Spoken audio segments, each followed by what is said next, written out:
किसी छोटे से गांव के किनारे पर एक पुराना कब्रिस्तान था। उसी के पास एक छोटी सी चाय की दुकान थी जिसे रामू काका चलाते थे। रामू काका की उम्र ढल चुकी थी, मगर उनका उत्साह और मुस्कान हमेशा जवान रहती थी। उनके पास आने वाले हर ग्राहक से वह बड़ी आत्मीयता से पेश आते। चाहे वह गांव का कोई लड़का हो या राहगीर, हर कोई रामू काका की दुकान पर रुककर चाय पीने आता। एक शाम जब सूरज ढल रहा था और हवा में हल्की ठंडक थी, गांव के कुछ लड़के रामू काका की दुकान पर आए। उनमें से एक ने मजाक में कहा, काका आपको डर नहीं लगता? ये कब्रिस्तान के पास दुकान चलाते हैं और रात को यहाँ कौन आता होगा? रामू काका मुस्कुराए और बोले, बेटा, डर तो इंसान के अंदर होता है, जगह में नहीं। ये कब्रिस्तान तो वर्षों से यहाँ है, मगर मैंने कभी किसी आत्मा को परेशानी करते नहीं देखा।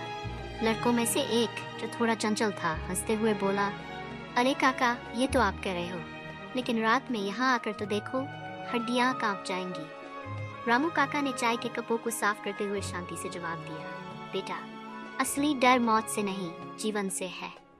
कब्रिस्तान में वे लोग हैं जो अपना समय पूरा कर चुके हैं। जो यहाँ डरता है वह अपने अंदर छिपे डर से भाग रहा होता है। लड़कों को रामू काका की बात समझ में नहीं आई। वे सोच रहे थे कि रामू काका बस दार्शनिक बातें कर रहे हैं। लेकिन तभी गांव का एक बुजुर्ग, जो नियमित रूप से रामू काका की दुकान पर आता था, वहां आ पहुंचा। उसने रामू काका की बात को आगे बढ़ाते हुए कहा, देखो बच्चों, जिनका जीवन खत्म हो चुका है वे कुछ नहीं कर सकते। असली संघर्ष तो उन लोगों का है जो अभी जी रहे हैं।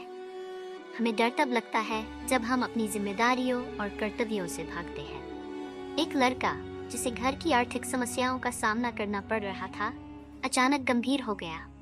उसने कहा, काका, क्या डर को हराया जा सकता है?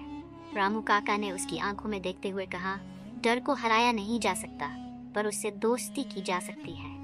जब हम अपने डर को समझते हैं, उसका सामना करते हैं, तो वह कमजोर हो जाता है। डर जीवन का एक हिस्सा है, मगर उससे भागना नहीं चाहिए। उसे समझो, उससे सीखो और आगे बढ़ो। बातें करते करते शाम गहराने लगी और लड़के भी चुपचाप अपने अपने घरों की ओर लौटने लगे। रामू काका ने दुकान समेटे हुए आसमान की ओर देखा। चांद की हल्की रोशनी कब्रिस्तान पर पड़ रही थी। उनके चेहरे पर शांति थी, क्योंकि वे जानते थे कि असली डर बाहर नहीं, इंसान के अंदर होता है। उस रात उन लड़कों के दिलों में रामू काका की बातों ने जगह बना ली। धीरे धीरे उन्हें समझ आया कि असली साहस डर से भागने में नहीं, बल्कि उसका सामना करने में है। रामू काका की छोटी सी दुकान और उसकी कहानियाँ उस गांव के लोगों के लिए एक बड़ी सीख बन गई।